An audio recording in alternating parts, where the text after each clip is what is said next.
Je commencerai par remercier tout le monde, toute la coopérative, pour la confiance qui m'a été accordée de manière très immédiate quand je suis apparue dans le mouvement. Cette deuxième place, c'est quelque chose qui arrive dans ma vie tout à coup et que j'ai accepté. On verra bien ce qu'il en sort. L'enjeu n'est pas anodin.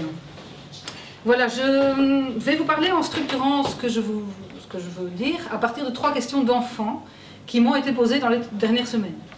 Il se fait que j'ai des enfants qui parlent autour de moi et à qui je réponds. Parfois c'est compliqué. La première de ces questions c'était ma petite Marion qui se promène là, qui a 8 ans et demi et qui me demandait « Maman, de quoi est-ce qu'on a besoin pour vivre ?» Et ma première réponse a été de lui dire « On a besoin de manger ». Et puis je me suis reprise parce qu'en fait on peut rester sans manger pendant 3 semaines. Le plus essentiel c'est de respirer. Sans respirer vous tenez 3 minutes. Juste après il y a boire, dormir. Là on tient 48 heures. Manger vient bien plus tard. Et puis, il y a tous les autres besoins. Être protégé des intempéries et de la violence, des prédateurs, qu'ils soient humains ou non humains.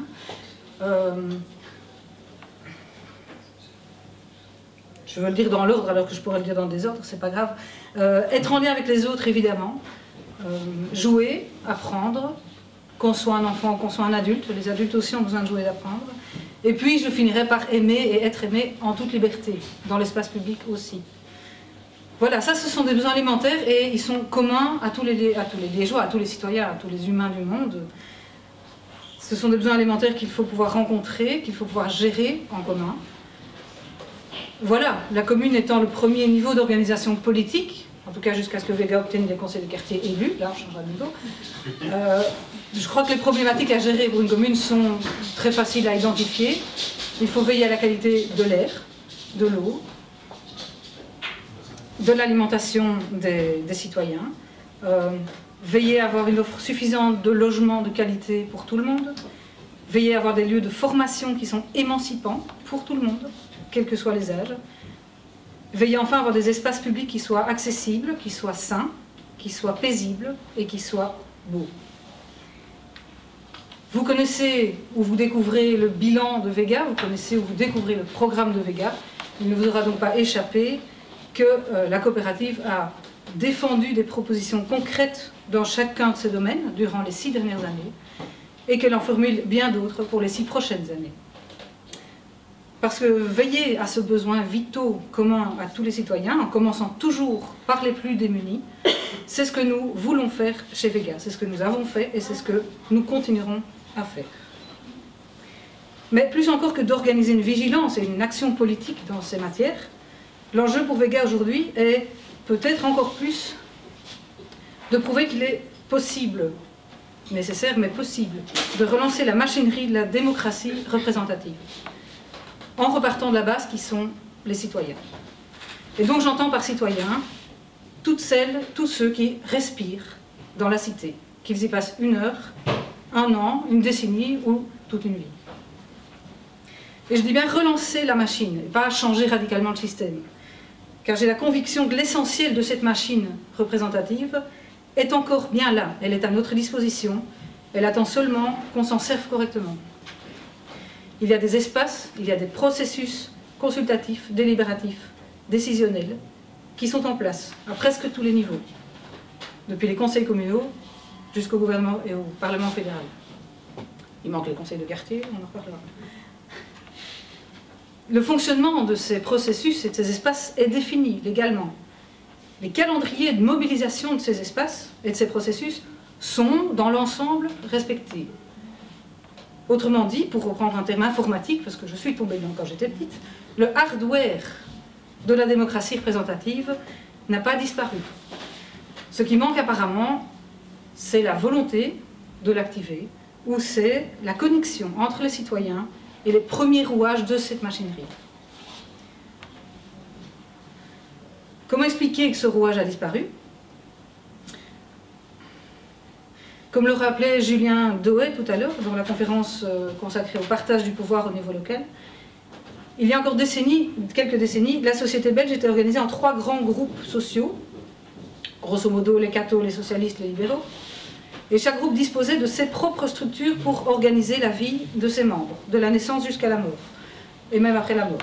Pour peu que vous apparteniez à l'un de ces groupes, Vous pouviez en théorie compter sur l'existence d'organisations et d'institutions chargées de vous mettre au monde, de vous soigner, de vous éduquer, de vous distraire, de vous informer, de vous soutenir en cas de problème, et également, in fine, de défendre vos intérêts jusque dans la sphère politique.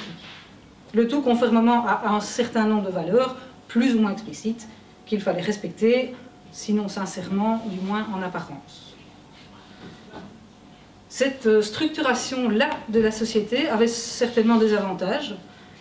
On en connaît aussi les dérives du moralisme ou clientélisme. Mais il se fait qu'entre la jeunesse de mes parents et la mienne, cette pilarisation de la société s'est affaiblie, ou s'est diluée. Elle n'a pas disparu, elle est encore là dans les fondements, mais elle s'est affaiblie dans la vie quotidienne des gens. Avec pour corollaire une rupture du lien entre le citoyen et la machinerie politique qui est censée veiller à ses intérêts. Donc c'est un peu comme si le premier rouage était désormais hors de portée du citoyen lambda. Comme si ce premier rouage, pour activer la machinerie politique, était invisible ou hors de portée. On ne sait plus vraiment comment l'actionner, ou on ne croit plus que c'est possible de l'actionner. Les élus communaux sont au mieux des visages ou des noms sur des écrans.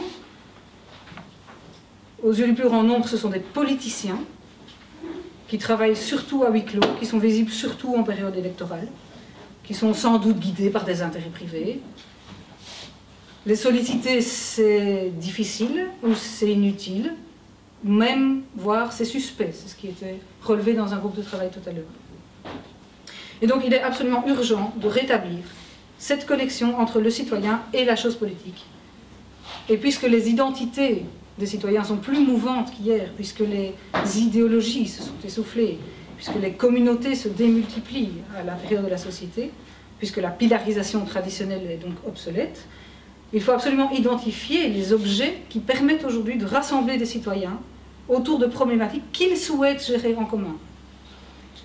On a reçu tout à l'heure la preuve par Jean Pelletier que l'aménagement de l'espace public est un de ces éléments qui permet de rassembler des énergies citoyennes et d'obtenir des victoires d'ailleurs. Cela dit, rassembler les citoyens, ça ne suffira pas. Il faut aussi se donner, je dis se donner parce que même candidat, on est citoyen, votant. Il faut se donner un personnel politique qui est capable d'entendre les revendications, qui est capable d'organiser la délibération des citoyens, qui est capable de respecter leur expertise, de leur accorder un pouvoir décisionnel chaque fois que c'est opportun. Et last but not least, il faut un personnel politique qui est capable d'actionner les réglementations nécessaires à l'accomplissement de leurs projets. De les actionner, parfois de les générer, de nouvelles réglementations, parfois, souvent, de corriger les réglementations là où elles ne sont plus adaptées ou dépassent les besoins. Et un personnel politique qui sache faire ça non pas par intérêt personnel, non pas par service rendu à des individus ou à des élites, mais dans l'intérêt du plus grand nombre, tout simplement. Je crois que c'est ça qu'on appelle représenter le peuple. Et ça m'amène à la deuxième question d'enfant, je vous en ai promis 3. Et cette question d'enfant, elle est arrivée il y a 3 jours, de Charlotte qui a 12 ans. Est-ce qu'il ne faut pas un diplôme pour être politicien, un diplôme en droit? Bon, elle a 12 ans, elle a des excuses. Ça m'a choqué, ça m'a heurté, ça m'a blessé, ça m'a rendu triste pour elle. Je lui ai expliqué, donc je ne suis plus triste. Parce que je vais lui répondre, non, non, non, il ne faut pas avoir un diplôme en droit. Quoique. Ouais, c'est pas si simple, parce que le système politique est vraiment très compliqué. Et donc, parfois il faut quand même vraiment un diplôme pour réussir. Et c'est dommage, parce que le système n'est pas prévu comme ça. Normalement, tout citoyen est éligible, à condition de ne pas avoir fait de trop grosses bêtises dans sa vie. Mais c'est compliqué, parce que le système est complexe. Et je me suis pliée alors à un exercice de pédagogie assez délicat, pas plus tard qu'hier, pas avec Charlotte qui a 12 ans, avec sa grande sœur, 19 ans, qui est une de ces primo-votantes que les partis cherchent à capter sauvagement pendant les élections, pendant les campagnes électorales. Une jeune femme éduquée, diplômée, qui sort d'une bonne école de Liège, J'ai tenté de lui expliquer les élections communales et son ignorance quant au fonctionnement du système politique belge était édifiante et je dirais même sidérante. Elle ne savait rien. Elle sort d'une très bonne école. Alors Salvador soulignait tout à l'heure la nécessité d'organiser une véritable information des citoyens parce que c'est une condition nécessaire, indispensable à leur participation. Et suite à cette expérience d'hier, je m'engage à veiller personnellement à faire de cet axe de travail, cette information du citoyen sur la chose politique, une priorité, absolument prioritaire de Vega. Et ce, dès à présent, je vais commencer tout de suite en vous incitant, chacun de vous, candidat, pas candidat, militant, pas militant, sympathisant, simple observateur, en vous incitant chacun et chacune à faire œuvre pédagogique aussi souvent que possible dans les prochaines semaines.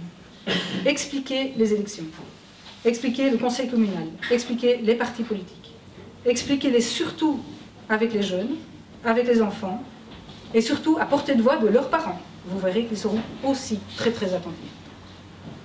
Expliquez-le avec objectivité, sans chercher à capter les voix, c'est pas de ça qu'il s'agit. Expliquer parce qu'il n'y a pas de meilleure façon de mettre en œuvre aujourd'hui, concrètement, le projet démocratique de Vega. Et j'en viens à la dernière question qui m'a été posée, pas seulement par des enfants d'ailleurs. Pourquoi tu te présentes ? Et j'ai envie de dire aujourd'hui, après avoir fait une autre réponse hier sur mon profil Facebook, je me présente parce que j'ai eu de la chance. Moi, j'ai eu de la chance de naître dans une famille avec 2 parents qui sont restés ensemble déjà, la chance, ou disons qu'ils n'étaient pas en conflit, la chance d'être dans une famille qui n'a pas connu la précarité, la chance d'aller à l'école et d'être soutenue dans ma scolarité par des parents qui étaient eux-mêmes diplômés, la chance de faire des études supérieures et de les réussir parce que j'avais reçu toutes les ressources pour les réussir, la chance d'avoir trouvé facilement du travail quand j'en ai cherché puisque j'avais le diplôme nécessaire et d'avoir même bénéficié du chômage quand j'en avais besoin, la chance d'avoir à chaque moment de ma vie rencontré les bonnes personnes qui m'ont aidé à faire les bons choix. Et je dis bien la chance, pas le mérite. On n'a aucun mérite à naître dans un milieu sécurisant et aimant.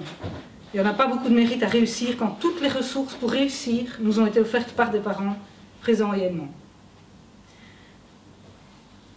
Je crois même que ceux qui ont cette chance, loin d'avoir du mérite, ont des devoirs.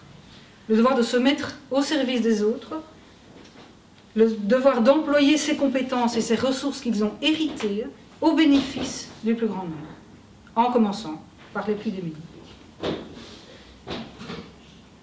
Je terminerai en réemployant ce terme. On parle beaucoup de bonne gouvernance. Le terme a été proposé à notre candidate Aurélie sur RCF. On lui a demandé de réagir à la bonne gouvernance. Ma conviction à moi, c'est que cette bonne gouvernance, elle commence au niveau individuel. Assumer une responsabilité qui va impacter l'intérêt d'autrui, ça exige une éthique personnelle forte. Parce que je pense, ça ne va pas encore arriver, mais je pense que le moment viendra vite où des privilèges seront proposés, simplement parce qu'on occupe une position de pouvoir. À ce moment-là, tout l'enjeu, pour celui qui détient ce pouvoir, sera d'identifier ces moments dangereux, ces pièges, et d'y réagir de façon adéquate. D'abord, en tant qu'individu. Et puis, cette éthique personnelle doit être prolongée dans le collectif. Les dirigeants doivent être entourés de personnes soutenantes et vigilantes, à commencer par les militants d'un parti. Si nous avons des élus chez Vega, ils auront besoin de chacun de nous pour les garder sur la bonne voie, jour après jour, durant 6 années de mandature communale. On sait que le pouvoir corrompt, il serait beau qu'il ne corrompe pas à Vega. Merci beaucoup.